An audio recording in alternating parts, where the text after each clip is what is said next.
heard from this man before over at our weekly BackChat show, but we thought, given his illustrious career with the Fremantle Dockers, we'd get him on for the big dance over here at BackChat, powered by Fleet Network. And I'll tell you what, that means it's powered by Garrick Ibbotson. Yeah, How are you, mate? I'm good, guys. I'm good, thank you. Thanks for coming in again. No worries. Again, all good. times two, but we're going to get right into your career. And we're going to start with the first question we ask every guest. You're a fan of the show now, so I know you know what's coming. But look, 177 games at Freo, great effort, life member, terrific. You played for Australia, really good. All-Australian squad member, like, that's great. But we just want to say we don't really care off the top. We want to know your greatest sporting achievement not on the football field. Do you have something for us? What were you? Cricketer, You're going to give us something on the BackChat show. Do we pull him back? We said, no, we're going to wait. So you've had what, 4 months to prep? Oh, Dan's come. Yeah, I've had 4 months to prep, but nothing's happened in the 4 months. So it's all the same stuff to work with. Look, not really. The best thing I reckon, and it's not overly glamorous to be honest. Look, I played soccer growing up, so before leading into footy, I was a soccer player. Yes. Be a good one. Well, probably not really. But in saying that, this game that I happened to play, we won 14-0. Wow. But I kicked 7 that day, which in a soccer term is pretty good. But I was probably 6 years old. Double hat-trick. So that's fine. I was happy with it. Trust me. So what position? Were you a striker? No, I was a midfielder.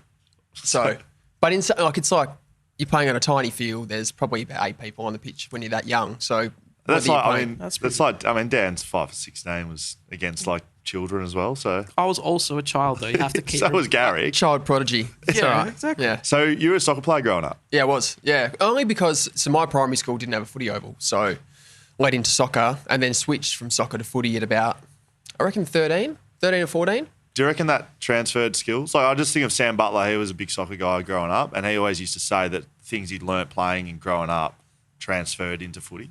Did it for you? Well, possibly. It probably didn't help with my hardball, that's for sure, with the footy stuff. The contact wasn't there playing soccer. Yeah, so I'm more of an outside player, I think. Do you have a bit of, what's your heritage? Do you have a bit of European in you?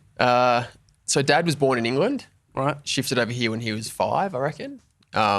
Mum's got more Europe, of... but not really the Europe I was hoping for. Yeah, no. So not really. Do you want him to say the beautiful game? I don't know. A bit of Italian. He just looks a bit European. I don't know. No, not really, mate. No, Dad's English, but yeah, not a whole lot. Mum's probably an Irish background, but she was born here, same with her parents. So okay, that's all right. So we've been asking as well. First car, and this is from the man, the GM of Fleet Network. Oh yeah. What was your first car?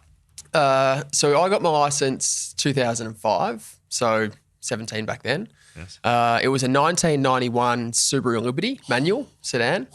That's old. Like, it was probably cost me probably $4,000, something manual? like that. Yeah, manual, light blue. I had a subwoofer in it, thinking it was great, but it was. I tried to pull the wool over my dad's eyes because I'm a bit of a car person even back then, and Dad was flat out no on rear-wheel drive cars. So I wanted a Falcon at the time, but Dad said no because rear-wheel drive, being a young kid, you'll crash it. So then we went to see the Subaru Liberty, same thing as I ended up getting, but it was actually a turbo version. He had no idea. So when we rocked up there, I was thinking, I'm half a chance. It's more expensive than the others, but hopefully it's just a condition. He might be okay with it. Had a bonnet scoop on it, and he was like, oh, it's a bit different to some of the others. What's a bonnet scoop? What is a bonnet scoop? Well, when you look at a bonnet, there's nothing on it. If you've got like a WRX or something, they have like a little air intake sort of thing at the front. Right. Aerodynamics. Like drag car things have like kind of something like that. Yeah. So it piqued his interest. He goes, oh, it looks a bit, and the guy came out with it. He goes, oh, it's a turbo car. Dad goes, nah, not having it. So we got pretty close to getting into that one, but we ended up with the manual, non-turbo, front-wheel drive version, which was not great. Good. To be I honest. remember my first car wasn't rear-wheel drive, and I was a bit annoyed by that because you couldn't do good burnouts. You couldn't whip the tail out, so you had to use the handbrake. We do like promoting responsible driving here at BackChat. Yes, us too at Fleet Network. So I was a 17-year-old driving a 92 Lancer. So. Is that what yours was? Red Dragon. Red Dragon. I had a sticker made for it, and I had it on the back window. So how old are you? Red Dragon. 33. 89. Born 89. Yeah, so you're close. So he had a 92, I had a 91. Yeah. A couple of legends driving around. Tell you what. 92 model Front-wheel cars. drives. Yeah. You're a West Australian boy. I am, yeah. What's life like growing up then in your household? Is it sporty? Is it you end up a professional athlete for a living? It was relatively sporty, more just like my brother played a bit of footy in that growing up. He went down the path of sort of going to uni more than anything. So he did junior sports the same as probably everybody does. Dad was a swimmer. Mum was more nothing really sport orientated. So it was just more me being sort of keen on doing it. Like I was not a real school person growing up, if I can sort of say like that. Like I enjoyed going to school, but academically it wasn't my thing. I'd much prefer to go and play sport and do other things. So I think it was just more me being keen on the sport. Plus, I never played footy until I was 13, but everyone's kicked a footy. Like it's not like I walked in there off the street with never seen a footy before. Like Yes. I'd kick the ball around plenty of times. So it's not like it's completely foreign. It just wasn't something I'd done as a team sport. But what's that like as a 13-year-old? Like, I mean, it is different to, I would say maybe most AFL guys that sort of go through Auskick, 6 years old, and they build their talents and stuff. Like, what's it like playing your first game of AFL, not having, you wouldn't have played a game of AFL. No, I hadn't. And to be honest, at the time, it was under 13s, I reckon it was. I was still playing soccer at the time, but a friend of mine from school, Tim Dawson, he was playing at Bull Creek Leeming. He goes, mate, we need some players. So if you're around, like soccer was on a Saturday or a Sunday, whatever it was, and the footy game was like a fill-in game. So the pressure for me was nothing because I was just a fill-in player. Yes. So I played sort of halfway that first game, and then the next week they were a bit the same. They were shorter numbers. So I played the remaining 8 or 9 games or something like that. So pressure-wise, it was none. So I was just happy to go. I was a fill-in soccer player at the time, so it was pretty easy. Did you wear your shin guards? No shin guards. No. And you could tackle. Like, actually, you could physically manhandle someone. In soccer, you just got to slide around. Yeah, but like I said, wasn't really my strong suit either. I wasn't out there hunting down the hard stuff. So, Mate, you're underselling yourself a bit. You're a Dow defender at stages in your career, interceptor as well. you say so. Dow a defender. You say that as a I say it with all compliment. respect. Yeah, I know. Like, what do you think, mate? Like that's the ultimate respect I can give you, mate. I know. Want me to say you're a free-flowing, intercepting defender that doesn't play anyone? Would you like that? No, it's probably sounds better though than a Dow defender. Yeah, but correct. I get it. I read some articles doing a bit of research for this chat, and there were some headlines. I was like, oh, probably could have gone a different way for Garrick, but that's fine. Yeah. Out of sorts defender was one of the headlines. I was like, what the fuck? I think I remember that article because it was Yeah. What does out of sorts Mick mean? Barlow got stuck into the guy who wrote it at the time because I Yes. think it said was it more out of form Yeah. or out of favour Docker? Yeah. Something about that. And Mick It was Barlow's your like, out of retirement. form. Yeah. You'd retired. Yeah, that and it was was the out of headline. form Docker retires. Or Yeah, something hangs up the boots or I was something like that. Out of favour Docker, yeah. You know who wrote it? No, who? Travis King, who is the current media manager at the West Coast Eagles. Oh, great. There you Shout go. out That makes Travis sense. King. Now, let's go way back, though. The start of your career, you get drafted in 2005. Yep. What's that like? Like you said you've taken up footy late. Did you play state footy coming into that? Did you think you were going to get drafted? Yeah, so I played state footy. I tried out for the schoolboys and didn't make it. Then I played under 16s, under 18s as a 17-year-old. So leading into the draft, I was sort of 50-50 on whether I'd go at all. And then further again, if I was going to get picked up, I'd most likely be going into state. So I think back then, remember sort of being in the house watching the draft, but it wasn't live. So it was on computer. So it would load every sort of 3 picks at a time. So Yes. And you would have the dial up. Yeah. yeah, exactly. So we had like a little projector sort of screen, and I think pick maybe 24 had come up, and the next ones were going to be 25, 26, and 27. And Freo were 26, but I think either Brisbane or Port Adelaide or someone were picked beforehand. And before it had loaded, my manager had called me. He goes, mate, you must be pumped. And in my head, I was like, oh, well, it's either Brisbane or Port Adelaide possibly, so I'm pumped, but that's a worry.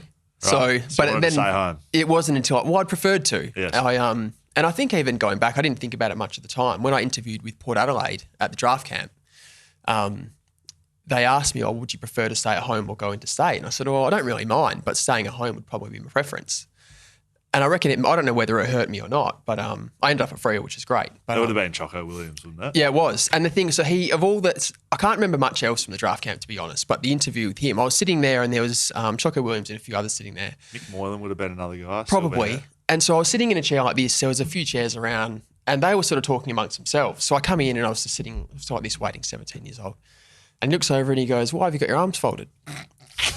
And I was like, I sort of didn't really know what to say. And I thought, well, I was just sort of waiting for you guys to do what you were doing. So waiting. I said, no. So I just unfolded him. He goes, no, don't make me pressure you into doing it, whatever's comfortable. Oh, my God. So then I was sitting there and I was like, far out. Do I cross my arms? Do I not? So he'd thrown me off from the get-go. And that's the only thing I remember from the interview. So I got cooked by Choco Williams in mine as well. I think I've told this story. I won't tell it again. But What's the right answer when they say, would you? nothing. They're testing you. They're testing you to see. They're either testing, well, is he going to fold his arms back up, or is he going to stick to his guns, or is he going to fold under pressure? I don't know. Like, there's no right answer. no, there's not. He's a lunatic, though. Yeah.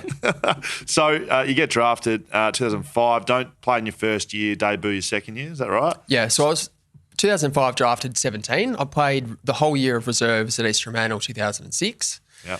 And then I played one game in 2007 with Freo round 11, I think it was. East Freo is your home club, right? East Freo is a home club, yeah. So before the alignment happened, I was East Freo, so I had played my juniors and everything there anyway. But yeah, played reserves a whole year on the Freo list, then played league for East Fremantle the following year, played one game for Freo in and out, had like 7 touches and a goal or something like that. So I was in and out. Kicked a goal, yeah, but I was happy with the goal. But 7 touches obviously didn't do it, so. Yeah. Sorry, you kicked a goal in your first game? Yeah. That's good. First kick? Nah, not first kick, nah. Because you only kicked 22 across your career. Yeah, and you kicked I got one out early. You must have thought you were going to kick 200. It was dour half. Well, I was playing half forward wing back then, so I was I probably kicked 18 or 15 of them in the first couple of years, and then nothing else much after that. I wasn't sure where I was going to roll this out, but it appears quite early. I hit up our man Sir Swamp Thing, Dan, and I was just searching for some top tier stats regarding Garrick Ibbotson. Most career VFL, AFL goals without ever kicking multiple goals in a game. You sit in the top 3 of the AFL. Who are the other 2? Herdia Labumba. Oh, yeah. 30. I don't know who these guys are. Jack Brake and Ray Byrne had 23. And you, at 3rd position, 22 goals without kicking multiple goals in a game. Yeah. So you are in the top 3 players of all time. There you go. Did you know you haven't kicked multiple goals in a game before? Yeah, of course I did. Did you get close? Every time I'd kick one, I was thinking I might be a chance to kick a second here. But so you come in and straight back out. Ross Lyons, you coach your whole career? Nah, so it was Chris Connolly, 2000, end of 5, 6 and 7. And then Mark Harvey, 8, 9, 10, 11. And then Ross from 12 to 17. Yeah, right. So what are your relationships with all those guys? We'll get into Ross a little bit later, but Connolly and Harvey, young bloke coming up. Well, Connolly, I was playing reserves at East Fremantle, so most of my relationship was with like Steve Blacksoss and the development coaches back then. I had that one game. Connolly wouldn't have been giving you too much in the hallways. Probably not. No, he wouldn't have had a whole lot. Yeah, exactly. He would have thought, it's not really my problem just yet. You're a development person, and if you even get past that. So I don't have anything much to do with Connolly at all. Yeah. Mark Harvey, pretty much the same. I played 3 or 4 years with him. Ross, I've sort of messaged when he got the St Kilda gig because he. Great coach, Ross. And people have different opinions on him. He was fantastic for the footy club and fantastic for me as a player. So I sort of text him and say congratulations when he got his gig at St Kilda. So did he reply? He did. Yeah, he replied and asked how my family's going and things. So yeah, fine. He seems like a people person, although as a player in the midst of it, I reckon we'll get into some stories a little bit later on the pod. You'll have some good ones. 2008, Rising Star nom. So you go 2006, no games. 2007, the one. 2008, one of the best in the business. You're one of the rising stars. Come 5th that year. Yeah. Reece Palmer won it too, who was in the Freo team at the same time. So wow. I see you. I see you as a lot older than Reece Palmer. I think I'm a year older. Compliment. A year older. Well, he was drafted 2000 and so I was a 17-year-old in 05. Yes. He was an 18-year-old in 07, I reckon. Yes. So we're only a year apart, but we're 2 years different on the list. Right. So because I'd only played one game leading up to 08 and was under, I think you have to be under a certain age. As long as you haven't played more than 10 games, you're still eligible for the Rising Star. So I went into that year as a 19-year-old. He was an 18-year-old. So 2 blokes, top 5 in the Rising Star. Like you start in a period for the club where you're building and you have like high-end talent, but you've got like a big group of young guys that you come through with, right? Yeah. And I sort of think about this a lot. Like AFL players, and I sort of see it depends a lot on the opportunity that you're given. So like if you come into a side like we did, so Freo was sort of building then, like 06 they'd played in finals previously, but we had like Reece Palmer played a lot of footy, Chris Mayne was in that same sort of area, I was the same. We were fortunate, we got sort of 18, 19, 20 games pretty early, and then from there at least you give yourself a chance. Like if at least you show something, you're probably going to give yourself more chance. And I reckon there's plenty of guys who have got onto a list, haven't had the opportunity, whether it's through injury, it's just a hard side to break into. They shift and they end up not making it, but it's probably because they never had the chance. So there's a fair bit of luck, right? I reckon, yeah, absolutely. Timing. I don't think even the mature age or mid-season draft, you see so many guys in the waffle that would probably walk into an AFL side and be fine. They may not be like your Chris Judd, but they would be serviceable on most lists. It's just you don't get the opportunity, and you think, well, if I take a mid-season draft, am I going to cost myself a spot on the list to get a Chris Judd or like a young like prodigy that you may be sort of able to get hold of? So I think having a bit of luck when you get drafted definitely helps. Well, when did you become sort of the front man poster boy of Fremantle Dockers media? I was looking up. I was looking up on YouTube. Not sure that's happened yet. I just looked up Garrick Ibbotson on YouTube. Oh, yeah, okay. And there's 5,000 media conferences with Garrick Ibbotson. No, you're they're hosting Docker TV things. Yeah. You're hosting like. So you're the guy. Why you were always that guy?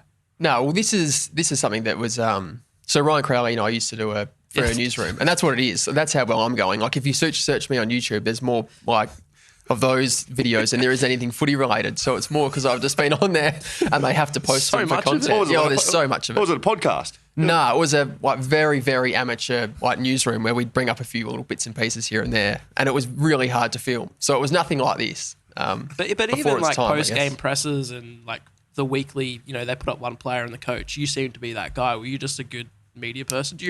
Does that sound surprising to you? Yeah, touch. I mean, the Freo newsroom stuff doesn't surprise me because I know that that's on there. They posted that kind of stuff. You were on the team store until 2019. You retired in 2017. I did know about that, yeah. I only recently I found out about that. So at Subiaco, there used to be West Coast team store and Freo team store out that was West Coast home ground, clearly. And Garrick Ibbotson had a full size, double full size. It was bigger than life size photo on the store, and it was still there in 2019. And they were knocking it down. It was derelict by then. It was no one even there, so they just left it. Didn't have to pay any appearance fees for any on that. So 2008, you start really building, and after a couple of years, you play for Australia in 2010. Yeah, but this is your country. Yeah, I did. It was great. I loved it. Went to Ireland. Now, but people get this a bit mistaken because like Adam Pickering and Frank and those sort of guys at the office say take the piss out of me because of it. But back then, like now to play for Australia, you have to be an All-Australian. Back then, it was like whoever's available, pretty much. Or was it beat the Irish? I've seen the team, and I was going through it before. It's like speed. It looks like Mick Malthouse has picked speed. Yeah, and like to be honest, like that year and probably all the years before that, before it was all Australian, they would have probably offered it to like Pav and Luke McFarlane and like Fifey and everyone else. But if there's someone who's having surgery or someone's on holiday or they just don't want to risk them, they won't go. So then like myself and Paul Duffield went over there. It wasn't really a high criteria like selection. Can I tell you some of the players that are in it? I mean, you know. Yeah, well, I know, yeah. Todd Banfield from Brisbane. These are some highlights, I would say. Todd Banfield, Daniel Cross, like he was a good player, but he's in. Paul Duffield, James Frawley from Melbourne, young. He must have been young. Bryce Gibbs, young. Tyson Goldsack. These guys are all my draft. Sam Gilbert, good fella. Garrick Ibbotson, Kieran Jack, superstar. Jared McVeigh, Lee Montagnas, Liam Picken, Jack Rewalt, young. Cade Simpson, Dane Swan who was there for some beers, I'm assuming, and Travis Varco, David Wojcinski. Almost every one of those players is lightning quick. And Mick Malthouse is the coach. Yeah. Was it a good trip? Great trip. And I think what happened, and I don't know whether this is part of the selection or not, there'd been a couple of the tours, I think, previous to that where they'd got into Blues, like everyone. Yes. And the very first day we got over there, they said, look, we need to win, but there's a bit of a responsibility on everyone here that it can't turn into just a flat-out brawl because they'll can the whole series and it'll be done. So Australia v Ireland's over. Over, yeah. So I think back in sort of 2006 and there was a couple like the Subiaco games and then there was some over in Ireland where it just turned into a slugfest pretty much. Was just going nuts. Yeah. So then when it came to us, they said, look, we want it to still happen. I don't think the Irish were overly happy with the way it was sort of panning out. So they said, look, responsibility is to win. But it can't just be a big... Not at all costs. Yeah, exactly. So it was a great trip and I loved being there, but it wasn't like an all-Australian criteria that it is now. Didn't Australia just always win? No. Was it tight? Absolutely not. Did you win? No. Yeah, we won. Yeah, we did. Yeah. Why don't they do it anymore? Series of two. Well, COVID kind of happened. It was right. Here sort of 2017, I think was the last one. Right. Did you, was it 2 games? I think it was 2 games. We played a practice match, I think, as well. But it was of 2, yeah. Did the soccer background? Like, it can't just be because you were sitting around at home and Garrick Ibbotson available to take him. Did you have to put your hand up? You were playing good footy and there had to be reasons you were picked. Well, I don't know. I'm not part of that criteria. I don't know. But I do, like, the only thing I do know is that, like, the year that I went, like, it wasn't just myself and Paul Duffield and said, you guys go. There was probably a list of 7 or 8 guys. But, like I said, like, Pav might have had surgery or was doing something else. Or, like, whoever it was, like, they would have had a list of, say... And, like, I'd come off the back of, like, a Rising Star in 08. So, like, I was youngish. Yeah. And, like, body-wise, you know, when you're that old, you can walk out of your car and be ready to play. So, like, you can travel and, like, the guys who are playing footy and have been doing for however long, they want to probably have their time off rather than going and travelling to Ireland and playing games and training the whole way through your off season and coming straight back into an AFL season. What are some of the memories? Like, do you remember playing? Do you remember was there a decent amount of time for beers? Like, what was the trip like? Yeah, it was good. So the first thing, so Adam Goods was there too, right? So we went over to Melbourne and we sort of went out together, all the interstate guys, because the Melbourne crew, I guess all the ones who played for Collingwood and Carlton, and they sort of know each other already. Everyone who came over from interstate, Adam Goods was like, right, let's all go out together and we'll get to know each other, have dinner and things. So he took the AFL card and then he's taken us out on the town that night as well. So he's gone and got the card, paid for it all. Card. Yeah, so he's sorted all of that out. So that was the first sort of lead into it, which was great. One of the better things about that whole story is, so Mick Malthouse was the coach. Yep. Dane Swan was there. So Dane Swan was obviously playing at Collingwood and Mick Malthouse was the coach of the Australian side and Collingwood. And he said, he sort of laid out some ground rules of being over there and he said, look, before games, we're not going out and things like that. Dane Swan, this is his actual AFL coach as well. So it's not like me going over there and if Mick Malthouse gets shitty, who cares? Because it's not my coach. Yes. Dane Swan's out every night. I was like, how are you doing this? And he goes, he would go out to fire exit and wedge it open with a brick. So then he can go out, carry on at night time, roll in through the fire exit and sneak in back to his room. But being who he is and the performance that he can do, he didn't really care anyway. So he was over there, played really well, just did whatever he liked. Won the Brownlow the next year. Yeah. So we had Halloween over there too, which is massive. Yes. So Jack Rewett and a few other guys all dressed up and it was a great trip. I loved it. But the actual footy side of thing was playing Crow Park. It was pretty good, pretty impressive week or so. I'm just trying to see, when did Collingwood win the flag? 2010? 2010. So they won the flag. Swanee in the off-season came and then he won the Brownlow the next year. Yeah, he was after well. propping the final. Big 18 months. Yeah. I bloody love that. So 2010 goes by. 2011. Do you remember getting flattened by Dale Thomas? Dan wrote that question, by the way. Flattened. Yeah. Oh, did you mention it to me? I can't remember if it was you or someone else. I think someone else had said, sometimes Dan runs things in the run straight, and if he doesn't go with them, I just go with them, and I hope he's right. Did you get flattened? No, it was reminiscent of Jordan De Goey this weekend on Elijah. Wow, left the ground, big bump, big hit. It was a huge hit. So you did get flattened. Not flattened, no, not really. Good. I hit the kick those two. I remember. Yeah, you kicked it, and then it's no shame in getting knocked over by a guy running at you. It is for Dow defenders, mate. Yeah, and especially Dale Thomas. Dale Thomas, it's not. And when you Google a Dow defender, you get YouTube videos of the Freo newsroom and then a hit from somebody else on me. There's not a whole lot else showing on there of anything Your else. role's not to make highlights. I never saw this Freo newsroom. Did you watch some? It's brutal, man. It really is. Yeah, we had a little run sheet of say 3 or 4 questions and we'd have to go back and forward. It took ages to get it sorted. Then there'd be a little video of something that's happened in, I don't know, the footy club somewhere. It wasn't great viewing, to be honest. I think at one point one of you's had just your cap on crooked and you're just talking to the camera like you're a newsreader. It's just... Well, it used to change all the time. So if it was Starlight or if it was whatever was happening for the game each time, there'd be some sort of a theme towards it. And it wasn't great, mate, to be honest. But it used to get good views back then. So when you're looking at content from footy clubs from 2008, 9, 10 or whatever it was. You're just ahead of your time, great. That's all. It's too early. Probably led you guys into this. You might have seen it and gone, you know what, we can do that. So you had injuries throughout your career, but through this period of your career, you're playing pretty regularly, 22 in 2009, 19 2010, 18 2011, 2012, 23. So you're playing every week. Is that? I know you start getting some up and down relationship with Ross towards the back end, but through here, are you first pick type player? Well, no, I was never first picks. I think from 2008 to I guess the end of 2011, I didn't have a whole lot of issues. I had some shoulder concerns, I think in 2010 maybe, and I think I had to have a hernia operation after the 2010 Australian rules sort of series. But a lot of them were mixed up at end of season sort of surgeries, so it didn't really affect my season too much. Yeah. The shoulders I had some issues, but I had sort of 5 weeks off with a dislocated shoulder and then did it again end of the season, had surgery, then I was right for the year after. So I was pretty lucky in that sort of 4-year stretch where I didn't have any real injury concerns during the season anyway. So case in point though, you're playing a fair bit of footy. 2013, you come into that year, I'm assuming the preparation goes quite well.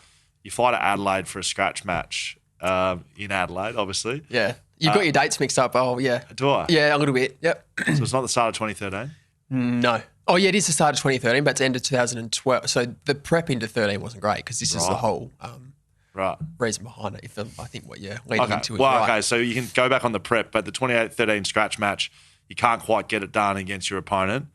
Leaves you out of the team for a little while. Talk to me about what I'm talking about. Yeah, so this is probably even to the back end of 2012, we played Adelaide in a qualifying final, I reckon it was, and I got subbed out at the end of the 2000 with that Adelaide game over in Adelaide. So I got subbed out of that game. Ross is like, you're having no impact on the game at all. I had 14 and a goal or something, so I was like, no impact's probably a bit harsh. Like I was in my head, I was thinking that surely there's someone else who can come off instead of me here. But anyway, I got subbed out of that game. So end of 2012 didn't finish great. Right. I think I'd played almost every game that year. 23 games. Yeah, okay. So I'd played the whole year, but then the very last one that you kind of want to make a bit of an impact in, get subbed out for no impact. So then and those exact disposals he's had. Yeah, 14. Yeah, well, this comes up a lot, this conversation. Right. So, and then leading into the 2013 season, we played Adelaide in a scratch match. So this is just a pure off-the-cuff. Freo and Adelaide have said, let's have a game together. Nothing to do with the preseason. Let's just go and have a sort of an intra-club, but against opposite. So gone over there, and Tom Lynch, so not the Richmond Tom Lynch, the Adelaide Tom Lynch, I was playing on him in this scratch match, and one of our real key indicators as a defender back then was being able to stop an exit. So for anyone who doesn't understand what that is, if we're playing Adelaide, if Freo kick the ball into our forward 50 and say Adelaide mark it, their next kick, we want to try and stop that exit. So it'll be a high half forward that's going to get an exit kick. It might be a Jamie Cripps West goes to someone like that. That was our real indicator. So to make sure that you switched on, if you've kicked the ball into the forward 50, you should really be on to where the next ball is coming from. You're not worried about what the ball's doing. You're like, where's my opponent? Cut the exits. West the next Coast one, the same thing. Yeah. So we were on the side where the ball's been kicked into. The ball's come out the far side. So Tom Lynch has marked it on the opposite side of the ground. So Good player. I will say Tom Lynch played on a bit. A good player, I reckon. I think he's a reasonable player. Yeah. not a very, great, very not good great. player. Not great. Good. He was pretty good though. He was good and had his days. Had some big days. Yeah, good runner. Yeah. So, well, this is the thing. So this game, scratch match in Adelaide, he gets an exit kick on me. Got one. After the game, we come back to Perth. We go through the review and it comes up in the review, you've missed an exit. I went up to a meeting with Ross and there was me sitting in a chair like this. There was Ross, Simon Lloyd, Chris Bond, Michael Pryor, who was my defensive coach at the time, Jason Webber, who was the strength and conditioning coach. Big meeting. There's a lot of people. Tell me about it. Are they all on one side of the desk? Yeah, I'm on this side and they're on that side. So in my head, I was thinking, it's probably not going to go that well. So I'm sitting there and he's going through it and he said, mate, Tom Lynch, and I don't know, I think Tom Lynch might have even trained with St Kilda for a little while before he got picked up. Ross said, he goes, mate, Tom Lynch couldn't run out of sight. He goes, I could run faster than Tom Lynch. And in my head, I was thinking, he didn't seem too bad. Aerobically, he was quite, and I've played on him since this time, obviously, but back then I didn't really know. And I was like, I didn't think he was too bad. He goes, you're done. This is Ross to me. He goes, mate, you're done. He goes, there's no way that he should be able to beat you on an athletic contest out to an exit on the opposite side of the ground. And that was the last thing he said. You're done. He goes, you can speak to Mick Pryor about what's going to happen from here on. And that was preseason game. I didn't play any of the preseason after that. I didn't play until round 5 of 2013 from this Tom Lynch incident. So he literally meant you're done. Yeah. So when he said you're done, I was like, well, it's the start of the season. Delisted? I'm not proper done. I didn't think I was delisted. Yeah, what did you think? I didn't know. So he goes, when he says, oh, you're done, because I've heard him say, oh, mate, you're done to guys before. But in this scenario, when it was me and 5 other people, I was a bit concerned about what done actually meant. So then I didn't play for 8 weeks or something. So I missed a bunch of footy because of this Tom Lynch incident. And I played on him a heap of times after that. And I think aerobically he's actually really good. So I was a bit flat. Did you ever get another exit mark on you? Or? He probably did, but not many. So he taught you a lesson. Yeah, he did. He actually really did. And to be honest, to Ross's credit, I thought it was a bit of a harsh lesson at the time because I was like, it's a pre-season game in Adelaide. We're still sort of warming into the season. But yeah, I missed 8 games of footy because of it. Didn't start again until round 5 of 2013. And then even in that game, so went into the 2013 game, first game back of the whole year after this incident. Half time, Ross said to me, he goes, man, if you keep going the way you're going, you'll be out again. And I was like, far out. So I was like half a game in to the next, my first game back after 8 weeks. So I was a bit panicked. I think I had a reasonable game in the end. And then that next, 12 games of that season was probably the best I played in that stretch until I got injured. So it was it was a pretty big learning curve, but it led into some pretty good footy afterwards. Is that like a normal Ross tactic? Like making a example, sort of like I'm gonna just maybe go harsher than I need to just to prove a point or something? I don't know. It's I don't know whether it was harsher than you really needed to. I reckon I still would have got the point if I had to come back in sort of 3 or 4 weeks or something like that. But had you had a bad prep into that? Because I said you said nah. It was normal preseason. Normal preseason, yeah, everything was the same. It's just that the after going into that preseason like scratch match pretty much over in Adelaide, I was like far out, a bit harsh, but worked out okay in the end. So yeah, you say you play your best footy after that. So I think he would argue probably he's like, well, you learnt your lesson. 2013 club plays in the grand final. That is this year that we're talking about. So you play your best footy, and then do you do your Achilles or what's the injury? Yeah, round so 18. Yeah, so I come in round 5 to play this game after that Tom Lynch incident, and then I played again up until round 18 was the last game that I'd played, but I'd started to get some Achilles issues sort of leading into that last game, and then after that I was pretty much a test for 4 weeks in a row. So like I travelled with the side, test, didn't make it, came back, tried again, did some different sort of like medical sort of testing to try and get it right. When travelled again, tested again, came back, tested, no good. So I was pretty much from then I was done. So it ended up being I had like an inflamed Achilles tendon, but I had like a Haglund deformity as well. So there was a bone spur that was pressing against the tendon. So whenever I would run, because the tendon was inflamed, it was pressing on, like the bone would press into it. So I couldn't walk or anything. So I ended up having surgery the week before. So I watched the week before the Sydney final. So I had that in Melbourne, came back, watched us beat Sydney to get into the grand final. So I missed it. But so Freo playing a grand final that year. Like you said, you're playing your best footy. What's that? What's reflecting on that year like for you? 2013 surgery. You see them playing a grand final, don't win it. What are your memories? It's it was a big season from the sort of from everything that happened from like the end of 2012 to the end of 2013. Like it was a bit of a people say roller coaster, which it kind of was. Played in the final, got subbed out. Tom Lynch didn't play, then played really well 13, and then got to the back end. Like the club was flying. Like we were sort of going really well back then. We're sort of starting to think we're sort of leading towards the finals, and we're getting into that spot. And then I was out because I couldn't quite like get in physically. And then it wasn't until I think like the middle of the final series we just said, look, you got to get your surgery done and start looking for next season, which was hard because once the call had been made, like in your head, I was thinking I've still got like 6 or 7 weeks before any sort of like grand final, prelim final, things like that. So I thought I'd be able to get there in time. But once the decision was made that the surgery had to go ahead, it was hard because I was like, I'm going to miss a grand final. Shuts you down. Yeah. But back then, having watched the team win in Sydney, like that game was unbelievable. Like it was about as good as I've ever seen them play. And then you start to think, well, the club's going to play in their first grand final. I'm here. I probably would have played if I wasn't injured. I'm going to miss it. So then I went over there. Clancy Pearce didn't play. We both flew over. We sat next to each other. I was on crutches. He was injured for another reason. I'm not sure why. And you're sort of thinking, I'm going to miss the club's first grand final, which was hard to cop. But in saying that, knowing like now, obviously being a West Australian sort of growing up and being played at the footy club for long enough, I just wanted us to win our first one. So like you bypass the initial, I'm not going to be part of it, to you want us just to be like get the first flag out of the way. So that didn't happen either. But and like the way that Pav spoke in the grand final on the day, he's like, I will be back. So you think, probably right. Was that post? Yeah, so this is on the ground. No, he said, we'll be back. And it was probably a bit of a throwaway comment about like he was disappointed, had some confidence in the team still that we'd be okay. But you sort of think in your head, we were really good in 2012, really good 13. It ended up 14 and 15. We played really well as well, but we just didn't get back there. And then after that, the opportunity was gone. So like the 2013, the day was hard enough, but you still had the optimism of thinking, like we're good enough to get back here. So let's reset for next year and we'll go again. So the home and away season for 14 was great. We played really well again. 15 was the same. We just couldn't quite crack the grand final and premiership. So was 15 your best year? You made the All-Australian squad that year, moved more from Dower to...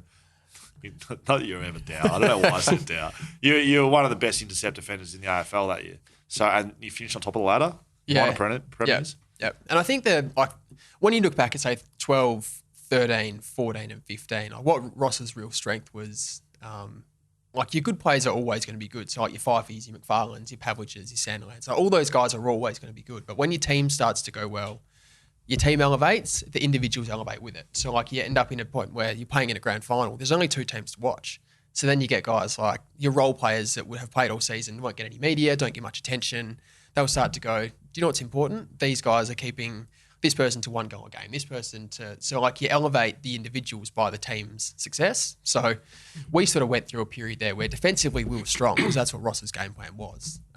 And 15 was probably... I had a bit of a change of role then because Michael Johnson was there, Luke McFarlane was there. Well, we had some defenders that were... I was like a third tall. So I was half of sort of the tall guys and half of the small, but I didn't really have a pure like matchup. Like if you're going best forward, Luke McFarlane goes to the best one, and then the next tall, Michael Johnson would go to, and then there'd be a third one in between that might be like a bit of a high half forward that we would actually let them go. So you have an opponent initially, but really you're in a position where you don't see him as the most dangerous threat going forward, and let's try and put some like some secondary help for like Luke McFarlane, Michael Johnson. We just don't want one-on-ones in the forward 50 where we can help it. So I was in a position where I wasn't, not that I wasn't playing on anyone, but I had a bit of a like, license to, if we ever needed a +1, it was me. So I was in a position where if I wasn't the one that marked the ball, say if Michael Johnson did or Luke McFarlane did, I was essentially there on my own because my opponent was either at the stoppage or up the ground. So it was a bit of a different role. But did you enjoy that? Is that like more fun way to play as a backman, or would you prefer to just to stick on a guy?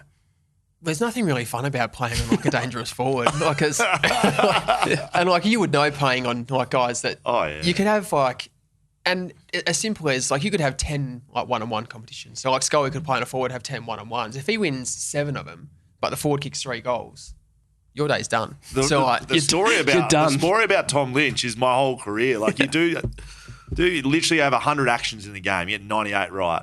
You might let Tom Lynch have an exit kick and you get 1 goal kicked on him because, I don't know, you don't concentrate for 5 seconds, 1 second, and you dropped or you're shit or you're done. That's what Ross would say. And the nature of footy is like, obviously you support a team, right? So everyone's got the team they support. But even if you're watching a game of like a neutral teams that you don't actually watch, everybody wants to see the goals and things. So like there's a big build up, like there's a really smooth passage of play. They kick it into a forward and like the defender marks it. Everyone's a bit like, you know, like the whole build up's been stopped from a defender. So when you're having a great day, you're sort of disappointing everyone most of the time. So like when you're having all these, like a great day for a defender, like you might win 8 or 10 or whatever contests. But if you lose 2 or 3 and you have got like a couple of goals kicked on you, you look stupid pretty quick. So I saw a quote literally today from Ross Lyon. He's talking about Max King at St Kilda. He's obviously back there coaching, and he said, football isn't a strongest link game, it's a weakest link game. So the strongest member of your team, they're not going to get you to where you want to go. It's about getting those role players like you're talking about to bring the rest of the team up. Ross Lyon has quotes like coming out of, I don't know, the proverbial. You've had what would you say, up and down relationship with Ross? No, I don't reckon. Like, people sort of think that, but it's not. I don't think it's an up and down relationship. It's just because I was in and out of the team a little bit. So it wasn't that. It wasn't like nasty to me or anything like that. It's just that you hope to play. Also, what about you dislocate your shoulder out in the field? Oh, yeah. You genuinely pop it out. Do you know, where do you get this stuff from? Just my research. You're good at your job. Yeah, okay. So, and how you popped it out, just being a Dow defender. Exactly right. Big fist. So what happened? You spoiled a ball? Yeah, so this was 2014, I reckon. Yep. We're playing Hawthorn at the MCG. So this is probably, back in 2013, we lose to them in the grand final. So this is the first time we're playing them again. Round MCG, 3. Melbourne, right. And I was playing on Luke Bruce at the time. And he's come through the stoppage like reverse. So he had come through the stoppage and hooked it around the back way and snapped a goal. And then the next play, I've gone to spoil the ball and dislocate my shoulder. So then I came off and I went down into the rooms to get it sorted, because usually you can I've had a few, I think I've done my shoulders 5 times, dislocations at different players. And usually it's okay, you can get them in like on the bench or whatever else. But this one, for whatever reason, just we couldn't get it back in properly. It looked like the runner was going to pop it back in on the ground. Like he was sort of like shaping your arm up. Yeah, well, it's like you can't keep playing with a dislocated shoulder though. No, you can't play. Obviously, like it needs to be. I don't think it's obvious. You can't play with a dislocated shoulder. No, you put it back in and then put it back in to go back out, right? So you can do because I think I did it in 2010 twice, and then 2014 was the next time, and then I did it again I think twice in 2015 or thereabouts. So like I've had a few of them, but this one in particular I just couldn't get back in for whatever reason. So I went down, walked into the the medical room at the MCG, and then probably like 3 or 4 minutes before the end of the quarter, it came back in. So then I was still in the room at the time, but Ross had come down through the coach's box and he walked past the room and I was sitting in there and he come back and he goes, any fucking chance you can get on Luke Bruce at that stoppage and not let him kick a goal? And I was like, no worries. Like, wasn't a whole lot I could really say about it. But you're on the doctor's table. I was sitting on it, so I wasn't out. It had all been put back together, but I was probably 2 or 3 minutes after. Wasn't it in a sling? Oh, no, it wasn't at the time. So it'd just been put back in because I was laying on my stomach with my arm sort of hanging over the bench to get it sorted. So it had just come back in. So I'd sat up again and I was like, I was a bit disappointed because I was like, come off. But yeah, he comes straight up to me, like walk past the door, come back. I love that. Any chance you can put some body on Luke Bruce at that forward 50 stoppage? And I was like, wasn't really thinking too much of it at the time. But yeah, he took his opportunity when he. The best part of that is like, just seeing Ross Lyon like walk past the hallway and then him thinking like, no, I'm going to go back. Yeah. I'm talking to Garrick about this. Yeah, he did let it go through. But that was his thing. So like he even said to us, everything game day, he said, I'm pretty good with that kind of stuff. And he said, if I'm ever out of line on game day, I'll come and tell you like during the week and say, look, I was a bit out of line or whatever. So he was on game day, he was completely on to like really impressive, like almost like Rain Man with what's going on. But yeah, he took his opportunity at the time to. Do you see any other good sprays across the journey from Ross to you or others? Oh man, heaps. Give me a good one. Heaps. Even like he's given me a few. He said to Lockie Neal one day because he was wearing the white shorts, and he goes, "Oh geez, Lockie, the white shorts aren't flattering for you." Everyone else was wearing the white. Everyone else was wearing them as well.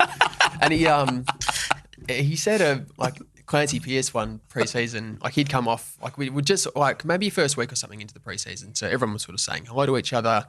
Clancy Pearce had come in with like a big beard. Right. And he goes, oh, hey, how you going, mate? Hey, Ross, how you going? He goes, yeah, not bad. Shave your beard, Ned Kelly. And like, I don't know if it was joking or not joking. Next day, Clancy Pearce all off. Yeah, completely. And that was the thing. Like half the time you didn't know whether it was joking or not joking, but you just took it as, right, yeah, I'll get rid of that. So when he said you're gone, you're not thinking you're done. Joking. Yeah, you're done, sorry. No, I knew that, that wasn't a joke. No, because I could tell after the team meeting that we'd had and then leading into the meeting with sort of 5 other coaches in the room, it wasn't going to be a great thing. We heard from Pav, the Pristine. Were you in the room? Yeah. Gold Coast? Yeah. Pristine? Yeah. That's a good one. If you think of any others, feel free to jump in with Ross Lyon sprays throughout the pod. Sure. 2015, like I said, you finished top of the ladder. There was a game in that year playing Richmond at the MCG, I'm assuming. Could have been Telstra Dome. Etihad. Marvel, wherever it was. Minute for 50 seconds to go. Richmond's up by 2 points. You're defending, covering exits, more than likely. Basher Hawley, my draft class, decides to pin one up the middle, which has got to be one of the worst kick-outs of all time. I know. Explain that to people and what happened. This is a good moment of Garrick Ibbotson's career. Yeah, so this was it was MCG. And you're right. It was a kick in. There was a minute 20 or 30 or something to go. So we were behind. What do you usually do? Okay, give me your point of view, but then if you guys were kicking out, what should you be doing if you're Basher Hawley? Give me both of those. Yeah. Well, I think anyone, and it's hard to say now because like in the moment, like there was a heap of space down the middle of the ground. So he's probably thought, easy kick, I should be able to hit that. We'll get a mark and we can almost count the game like out from there. But I'm pretty sure every team would be the same. Like if you're in a situation where it's like we used to call it save the game. So if you're in front by however much and there's sort of 2 or 3 or 4 minutes to go, you're essentially icing the clock. So if you can find an easy kick, hit it, take a bit of time off. Otherwise it's long and wide, get everyone there so that no one can mark it, no one can do anything with it and just do stoppage after stoppage. Everyone was there. There was literally 16 players in one forward pocket. There was one Richmond player down the middle. Basher had the ball and then you blokes had his own set up.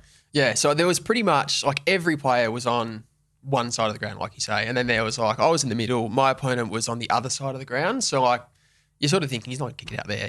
I doubt. Like I had enough room. I was probably 10 or 15 metres away from my opponent, and I was sort of in the middle of the ground to try and get over to the next one.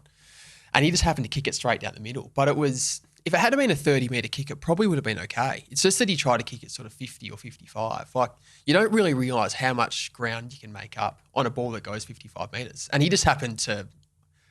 Like a brain fade, I guess, for him. He's kicked it straight down the middle and we marked it. Kicked it to Dave Mundy. He kicked a goal after the siren and we won. So like I can imagine how he would be feeling afterwards. He's like an elite kick from fullback. Oh, yeah, he's a gun. Yeah, absolute gun. And that was the thing. Like for him, like people with limitations on their kick would go, you know what? I'm going long and wide on this.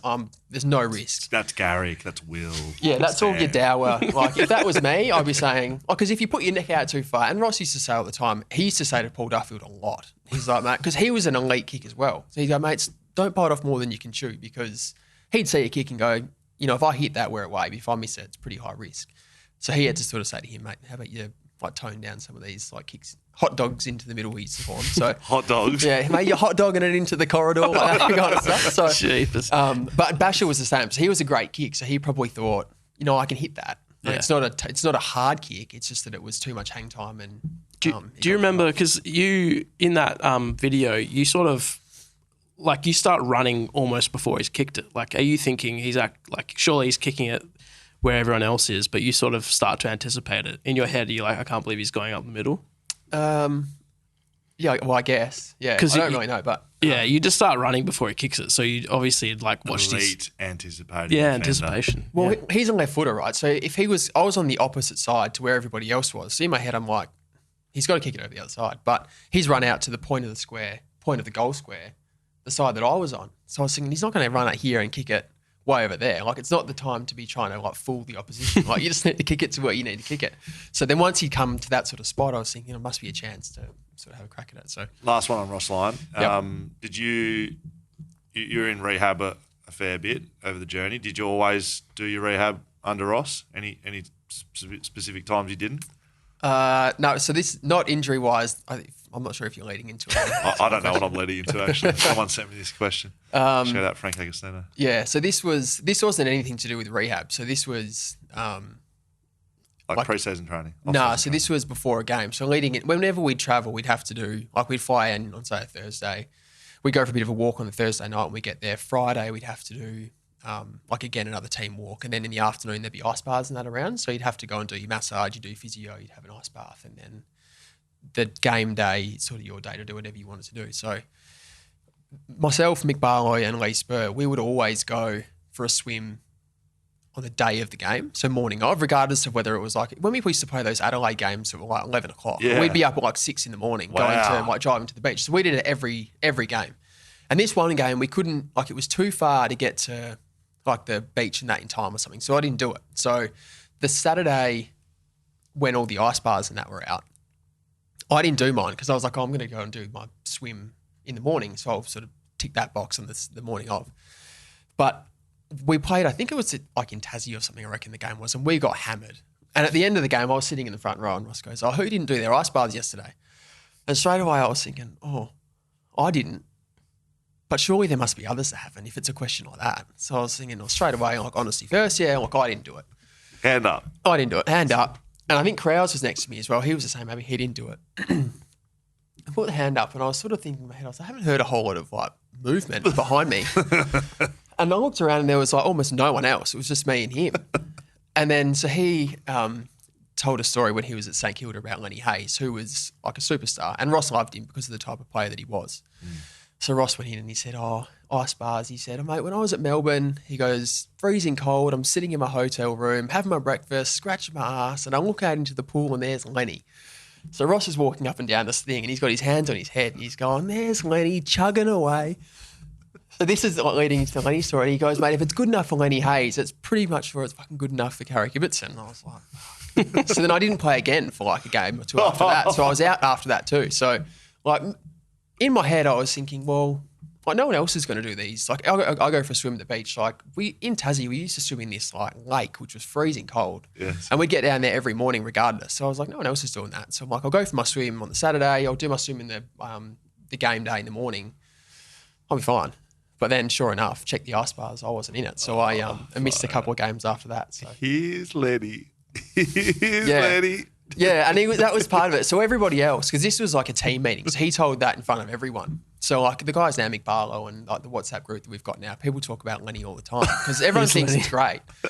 At the time, I was horrified because I was like, oh man, like I never missed any recovery or anything like that. It wasn't the kind of thing that I did. But in my head this time, I was like, well, I've got to go to the swim in the morning anyway. I'll go for a swim in the pool, but no ice bath. And I was like, that'd be okay. I could be fine. But When that happens in a team meeting, is there laughter and stuff, or is it just still? Nah, That's a good point. Nah, there's not. Not for that. Like I'm sure. Because I sat in the front row again anyway, so he was looking sort of down at me in the front row. I got no doubt there would have been guys like kneeing each other and like sort of having a bit of a laugh and things. But for me, I was like, this is not good.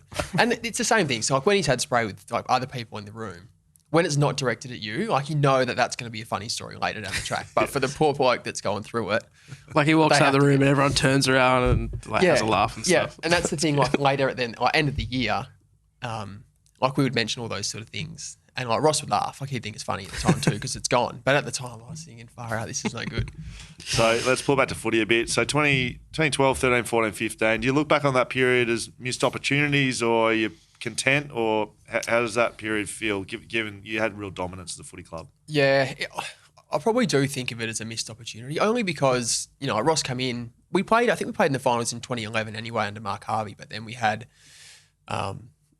like game plan was completely different then. So 2011, we were good, but if we'd win by a lot or we'd lose by a lot. So we didn't have a whole lot of consistency in the way we were performing. So we made the finals that year, had a pretty young list like Stephen Hill and Anthony Morabito and all these sort of guys that had come in. But Ross came in 2012 and pretty much turned us into like purely defence, because I think he wanted to make the difference between our good games and our bad games a whole lot closer. So like we'd win by a goal or we'd lose by a goal. So we were always in it. So we were going through stages where we were winning, like kicking like 60 points a game, but winning. And like people used to hate it. Like even Frank now, he's like, why would you want to watch that? I said, well, you might not, but I'm sure if you're a Freo supporter and you're winning games and you're in them all the time and you make finals consistently, I'm fairly sure that you'd be like reasonably happy with that. So like we were good 12, played the grand final in 13. I think we might have finished like second maybe in 2014 and then finished top in 2015. So like looking back, you sort of think, it probably was a missed opportunity. And we just couldn't get past like Hawthorn in 2013. Hawthorn got us again in 2015, I reckon it was. Like we were coming pretty close in that last game as well. You lost that prelim. You lost the prelim in 15. Yeah. And I think, and Tommy Sheridan probably hates thinking about this, but we kicked a ball, we centred a ball like with sort of 5 minutes to go. Was that to you Tommy Sheridan? No, I was on the I was on the open side getting wing, the switch, getting ready for the next kick, and he's dropped it. And he reckons that Cyril, so Cyril picked it up, kicked a goal. And he's come past Tommy and said, mate, you just cost your team the premiership. And he's kidding. So like harsh, but like we were close then. We were sort of 10 or 12 points behind or coming towards. So they pipped us again there. So we just had a great run of like games for 4 years, but we just couldn't crack the premiership. So in hindsight, it probably is a missed opportunity, but no regrets about it. That's all. Do you get something for winning the minor premiership? Nothing. Is it talked about at all? Like Not in the really. club? Is there a coin? Does the club I don't get know. money? I don't think the players get anything. No, there's nothing. There's no, outside of giving yourself a chance to the grand final. There's no real. There's nothing to it. Like I think, and I reckon, I can't remember what season it was. We went through. It got to like the last round of the season, and we couldn't change spot on the ladder. So Ross rested like 8 people, and then they changed it where they had to have the week in between the home and away season and the final series, and you couldn't make however many changes because we got rid of like 9 blokes or something, and travelled to like a junior list pretty much. And I reckon they changed the rules afterwards. So outside of giving yourself the chance to maybe rest a few guys and stuff, there's no real point or like benefit to it. 16 and 17, you wore 4 alignments with Peel at that stage. 2016, Freo effectively fall off a bit of a cliff really with performance. Yep. And you're playing a bit of waffle that year, but you missed the granny by a game because you didn't qualify. You didn't play enough games in the waffle. You weren't shit enough. Yeah, I was just not shit enough to play in the grand final. So I'm assuming it would have actually hurt to watch that happen, but that's effectively what that means. You didn't play enough waffle. Pretty much, yeah. So I didn't qualify. I hadn't played enough games to be able to play. And they won the flag. They won the flag. With quite a few Freo blokes in it. Yeah, they did. Yep. Did you almost, like towards the end, were you hoping to get into the Peel side so that you could qualify? Is that like part of your thinking? I was never hoping to get into the Peel side. I guess if you'd rather play in the ones, but 2017 was probably a good example. So like I played the first 10 or 11 games I think of 2017, and then I was well and truly committed to the Peel side then because I'd played sort of as many Peel games as I had Freo games, and leading into the finals, like I really wanted to be part of that because is off the back of seeing them win it in 16. No, not really. It wasn't even that I looked at it and thought, like, I really want to win the premiership right now. It's just that you spend enough time there. Like, if 2016, you play AFL, play a Peel game, go back into the AFL, play a Peel game, play a game, back a game. Well, 2017, I was sort of the whole back half of the season, I was at Peel. So, like, you start to get a relationship with the players down there, you know, the support staff, like everyone who puts so much time and effort into the footy club, regardless, like East Freo is my side, really. So, like, as far as if I think about an alignment, like East Freo is my junior club. That's where I would have probably stayed if the alignments weren't around. But once you commit so much time to, say, Peel and, like, whichever team you're in, like, of course I wanted to play in that grand final. So, we were lucky enough to win it, and it was great, obviously. But, yeah, it wasn't one of those things where at the end of the season, I'm going, I hope I can really qualify and win or play in the grand final. Because the other part of that is there's some poor bloke at Peel who's played their whole season. I'm going to pop in for one last game just to qualify and someone's going to miss. Yeah. So it probably happened in 2017 with Aaron Norton. So he played a whole bunch of footy, but he was 17 or something at the time. And we had 10 Freo players, I think, playing that side. And he was the one that didn't play because he was 17 years old. Like, he played some really good footy back then. Like, you could see how good he was going to be. But he missed out. So it's one of those things. There's always someone that's going to miss. And the alignment side can be good for people or it can be terrible because you're pretty much going to have 10 or 12 AFL players in that side throughout the year. So you've got 10 guys who are Peel Thunder players who are going to play, and then there's others that are in and out depending on, like, the Freo players that are in. So, yeah, it depends how you look at it, I guess. Premiership in the waffle, though, is your last action effectively for the Freo Footy Club. You retire 2017. Yeah. Yep. What's that feeling like, retiring in front of your teammates? Were you ready? Were you, looking back on it now? Yeah, so 2017, I sort of played the first half of the season with Freo. I was starting to have some hip problems going into sort of the back half of that season. So I wasn't playing well. I was having problems with my hip. Sort of got to round 15 or 16, I reckon, and I'd sort of said, I went and met Ross and met Bondi, and I said, look, I'm going to be done at the end of the season. I was out of contract anyway. Like, my hip was killing me. I couldn't really do a whole lot, like, footy-wise. I was pretty hopeless in the grand final as well with Peel, to be honest. But by that stage, like, we had a baby on the way. My body was sort of starting to shut down anyway. Like, the retirement for me, not that it was a relief because I was still emotional and having to tell the guys that I was, like, pulling the pin was hard. But timing-wise, it was... I imagine it's difficult for someone who, like, their body's still fine, they still think they've got plenty to give, and they get told that they're done. Like, it wasn't like that for me. Like, I just couldn't... Even if they said you could have a contract, I would have been very surprised if I could have played anyway. So... Were they going to give you a contract? I doubt it. Did you tell Ross? Didn't Ross tell you that he wasn't going to give you a contract anyway? Didn't he clip you on the way out? Well, I think he sort of... I don't know whether it was... I don't know whether he was... meaning to say it in a nasty way, because he sort of said, look, it's great that you can take control of your own career and sort of say, look, when you're done, there's no point just hanging on and then just saying, oh, mate, we don't really need you can go. So when we sort of went through that process of, I said, look, I'm going to be finishing at the end of the season, like, my body's shot, whatever, and he's like midway through, like towards the back end, he said, mate, it's great, you can take control of your own career, and he said, like, you weren't in our plans next year anyway. And I don't know whether it was him trying to say, like, you made a great decision, like, like, we're sort of really wanting you to play and you've made the wrong decision. Like, he said, oh no, we're sort of not, you're not going to be in our plans next year anyway. And, like, I wasn't surprised because I hadn't played the whole back half of the season. But it was just one of those things. I was like, is he doing this on purpose, or is he just trying to like back me up to say my decision was right? So you finished a one club player. What would have happened if that was with West Coast? Do you like West Coast? What do you mean? What would have happened? I don't know. You're one club player at home with Fremantle. Would you have been as happy doing that for West Coast in your own state? I've just been told that you're potentially not a massive West Coast fan. No, well, the thing is, if I had got drafted to West Coast, I wouldn't have been a Freo fan probably by then too. So, that's a good point. And who were you a fan of? Well, I was a Carlton supporter growing up. Right. But, like, I got drafted at 17, so I stayed at home and was lucky to do so. It's just a loyalty thing for me, I guess. And it's very easy for me to say that I just want to stay a one club player because I was in my home state. Like, if I had gone to Brisbane and spent 3 years there, there's every chance I would have said, look, I want to come home to family. But because I was here already, I had no desire to go anywhere. Like, I loved the footy club once I'd started. Like, they'd given me my crack. I'd been there since 17. My family were in the same state.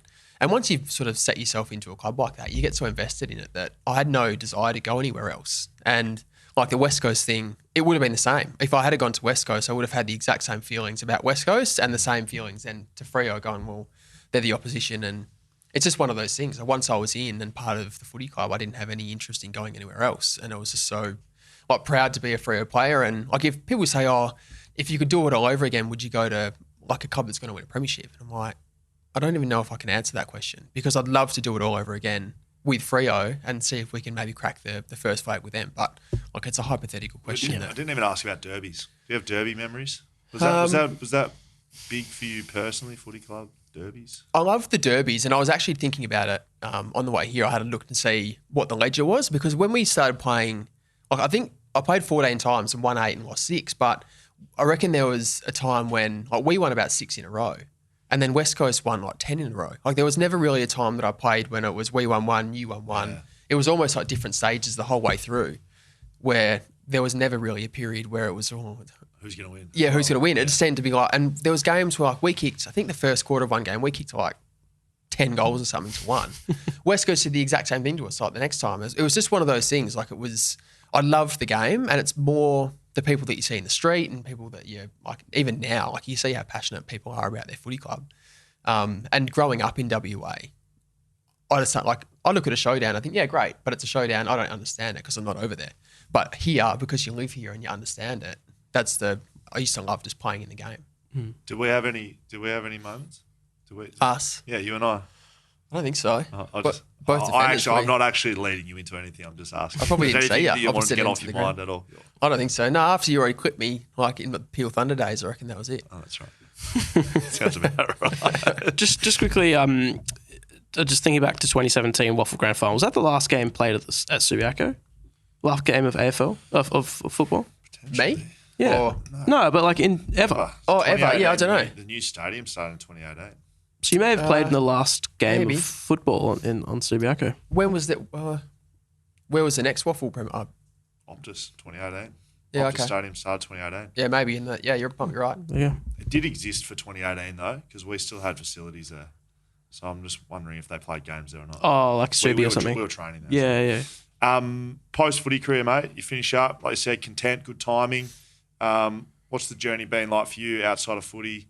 We know you're with Fleet Network now, general manager. How's that journey been for you? And have you used what you learned as a footballer and in team environment into what you're doing for work? Yeah, we get asked about that fairly regularly, about your footy background and whether you think it helps you, like what I'm doing now. I don't think it can hurt. Like when you're working in a team environment with a footy, it's the same thing as when you go into an office. It's just like you're all trying to achieve the same sort of thing. The commitment's probably a little bit different. Like when you've got a guy who, when you're playing in a footy club, your commitment is a little bit different because you've only got one place to go. Like if you're not playing well and you're not committed, you're out, you know? So I guess it's different, but like my journey from playing footy to getting to Fleet Network, like I pretty much was at Fleet Network 9 months or so after I'd finished playing footy. So I met with Frank. Well, actually, Ryan Murphy, who I played footy with at Freo, he was working there at the time. I bumped into him at a cafe in Osborne Park and was like hating what I was doing at the time.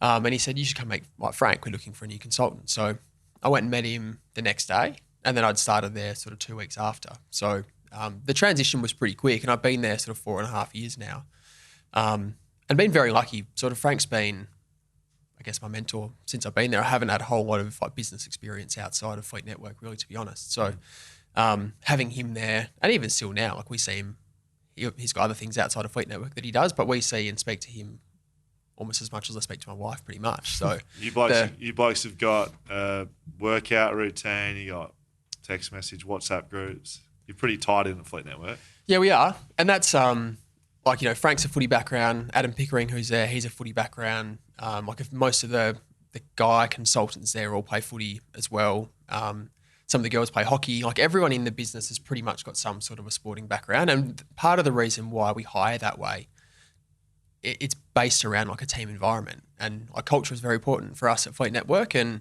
like hiring people is very hard, right? And like looking through resumes, and like if you put up an advert on Seek and there's 1,000 resumes, it's very hard to pick who's best and who's not.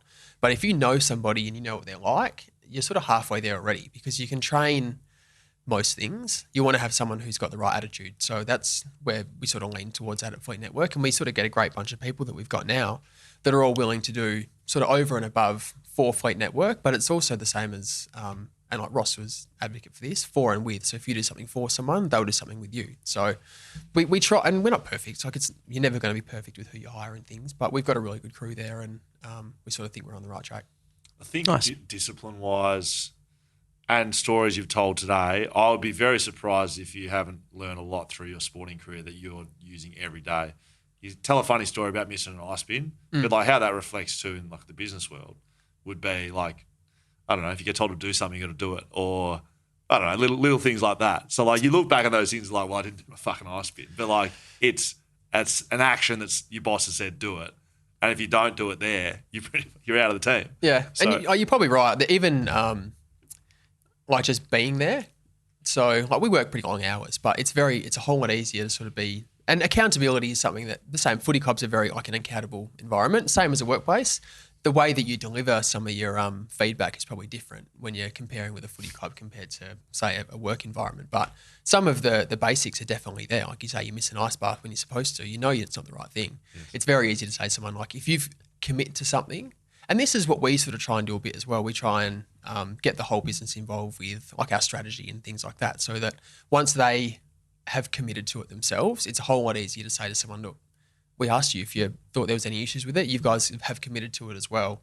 Your feedback becomes a whole lot easier to give. Just can imagine the Ross line set up though. Everyone's sitting in an auditorium. Garrick walking around up the front like, it's good enough already. It's good enough for you, Sandra. There's none of that. No, none of that there. Mate, been a pleasure. Have you checked your phone? You've got a third child due imminently. Any second. Yeah, are we all clear? No, so far so good. Yeah, we got the baby due in 2 days. So good, mate. That's us done and dusted from our end. Have you had fun? Loved it. It's been good. Garrick Ibbotson, everybody. Now, before we finish up, social media, not that. Social media. We want to get the people asking you the questions. You've heard enough from Dan and I, a little bit of Frank. We're going to get some social questions to you. Barney _94. Favorite Freo jumper in your time? See, I like the red, purple, like green and white. I think I like those ones the best. I think we had one in 2008 or 2009. I think that's probably my favourite one. All right. Bo Downen. John _Dawson. Do you keep fit with your brother-in-law? I want to add something to that. Is it a bit stiff, like given the family you've married into? Where do you sit in the pecking order in terms of... Mm-hmm. It's not great. Quality of footballers. Well, you talk about like a dower, like you think I'm 177, life member, like not terrible. Walk into the in-laws and you've got Sandover medalist, Brownlow medalist, and like so all of a sudden you're like the worst player at the table. There's only 3 white blokes there and I'm the worst of the 3. So you're married to Ben Cousins' sister, Sophie, is your wife. So you're at family dinner and like you said, you've got Sandovers and Brownlow. What stories do you tell about sport at the dinner? I can't have any. Big spoils. 7 goals as a soccer player when I was young. Yeah. I spoiled a goal when I dislocated my shoulder and my coach was still telling me to get out there and stop my man. Yeah, it's different set of. I don't really have a whole lot to say, to be honest. That's very good. Now, we've sort of got that one. Don't want to do that one either. We can't do that second last one. No. What, CM O'Brien? No, we can't do that. Okay. We can't do that. That's no good. Bubby _18. All right, this is 2-parter. Okay.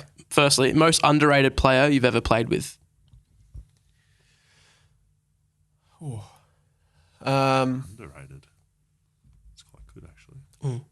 Probably Lee Spur, I guess. And in like the reason why I say that is when you talk about playing on someone like as a defender, his whole like I can imagine mentally for him it would have been a nightmare. Like he would play on like Cyril Rioli, Robbie Gray, like all these sort of guys that can like kill you in an instant. Like Lindsay Thomas, like goes like you wouldn't see him for the whole game, and they kick 3 goals in 5 minutes, and all of a sudden you're like, or like if they kick a goal in the first minute, or Mark Lacroix, like that was his like lineup. So he'd be going like every week there's someone else, and like he might touch the ball 8 times or 9 times, but if they kick 3 or 4, like your whole day's ruined. Or like if they kick 1 or 2, you're like, oh, well done, mate, good work.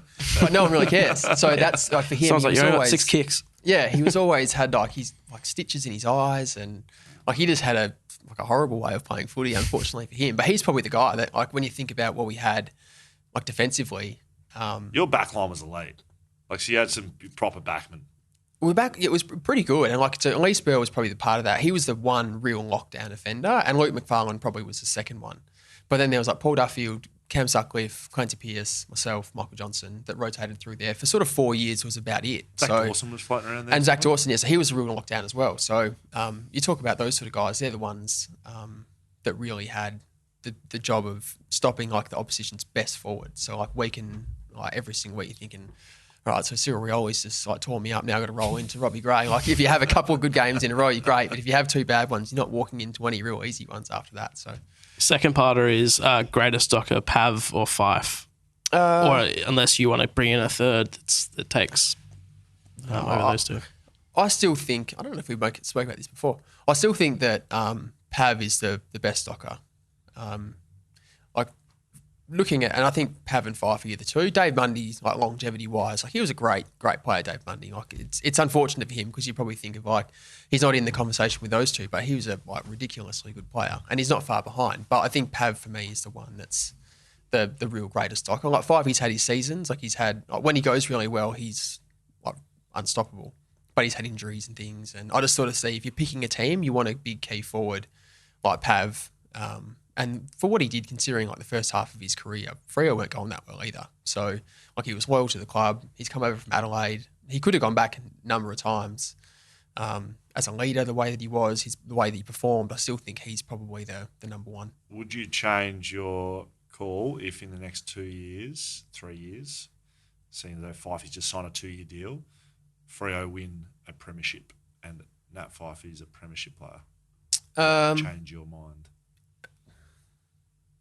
I guess he has a significant role in it. I don't know, kicks 40 from full forward. Yeah, so if he has a significant role, it doesn't mean that he has to win the Brownlow like one of the next 2 years. But if he has a significant role, he's playing consistently and things, and he happens to win one of the next couple, it might swing my vote possibly. But at the moment, I still think Pav is the number one. Before we get to the last one, just the current like Freo, like are you enjoying watching them? It must be good to watch as a past player team going well. Yeah, absolutely. Like they had the bit of a rough trot at the start of the season. I didn't know what was going on, but so last year the way they played and where they ended up, I sort of thought they might have overachieved a bit last year. Like they were playing so well, their ball movement was great. And then coming into this year, I was concerned about the amount of changes that they'd had. So like losing sort of 4 or 5 starting players from last year's team, replacing them with guys that are probably going to be better long term, but I wasn't sure about Luke Jackson and how he's going to go and whether that would impact Sean Darcy's game coming in, not big contracts. I just was a bit concerned about losing Blake Acres. But yeah, I'm confident now that they seem to have turned their season around again and they're playing the way that they were last year. So it's not like everything has been completely flipped on its head. They're just back to playing the way they were last year, which is nice. Can you see them win a flag? This year? Oh, sure. But yeah, with this group, can this group win a flag? I reckon they're maybe not now. I think the group they've got, they're probably getting there. I would say in the next 2 or 3 years that they need to do it in the next 2 or 3 to make it a thing. And they need to have a more consistent year than they're having now. So the start of the season, I was thinking, their ball movement's been completely shot. It started with St Kilda and just seemed like they'd gone completely backwards from where they were the year before. So I think they've got the list to do it. They haven't had a real issue with injury concerns yet. Like if they happen to lose 2 or 3 big guys, like Sean Darcy was out for a bit and Fifey was out, but if they happen to have a little run of 2 or 3 or 4, I just don't know whether they can get through enough games with that with the list just yet. Last question, Dan. I've got one more before Tappy. We've actually snuck in a couple in the social media. Do you have, this is a rogue one. Do you have any memories of playing with Kepler Bradley? Yeah. Anything that you can share? He's that guy that, when I think about once a week randomly, once a week you think about Kepler Bradley. Kepler Bradley just pops into my mind as a rogue Fremantle Docker player that pops into my head. Yeah, mate, I've got plenty of memories of Kepler Bradley, and they're probably the same thing again. Footy wise, he was handy-ish, But he was a really high draft pick. He came over from Essendon to us. And he used to say all the time, he goes, I've got no hair. He goes, I've had 7 one-year contracts. He goes, it's not a great way to play footy.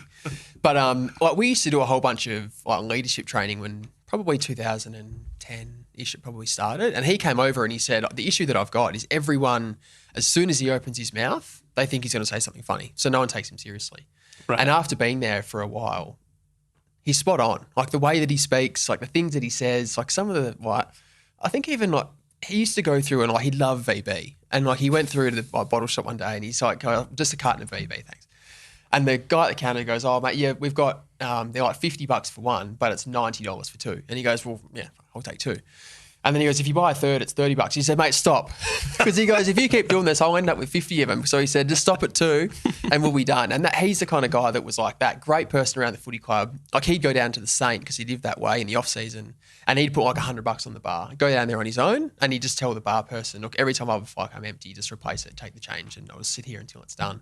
And he'd gradually like just recruit guys to come and have a beer with him. And like, you know, he's one of those blokes, like everyone loved to play with him. And he was a great person around the club, but yeah, he was just like ultimate like club man, great humour. But that's just the way he was. It didn't change for anyone. We need to get Kepler. Yeah, I want Kepler on the pod. You really should. Yeah. Tappy95, last question. How does Garrick like his eggs cooked? Sincerely, the Eggman. Hey, mate. Just answer the question, Garrick. Probably poached, I think. Okay. Poached with Vegemite. Wow. Excuse me? Wow. Like on Vegemite on the toast. Yeah, so I've toast, Vegemite, poached eggs. I actually think I learned that from Alex Silvani or McFarlane, one of those two. That's us done and dusted. BackChat_studios is our socials. hello@backchatpodcast.com.au. You can send us an email if you like. All of our stuff over at BackChat Podcast website. Fleet Network is driving and powering BackChat in 2023. Big time. Thank you very much, Garrick and Frank. Swimply, Whippersnapper Whisky, Margaret River Roasting Co, BlueBet, Shelter Brewing Co, Leadable Cameras. Thank you very much for our supporters, our sponsors. Thank you, Garrick. No worries. You're going to hang around for one more question and one more story for us for our patrons, our VIPs. I'm going to ask you, the question's going to be, how do you know Manny Pacquiao? So there you go. If you want to listen to Garrick's relationship with Manny Pacquiao, you stick around.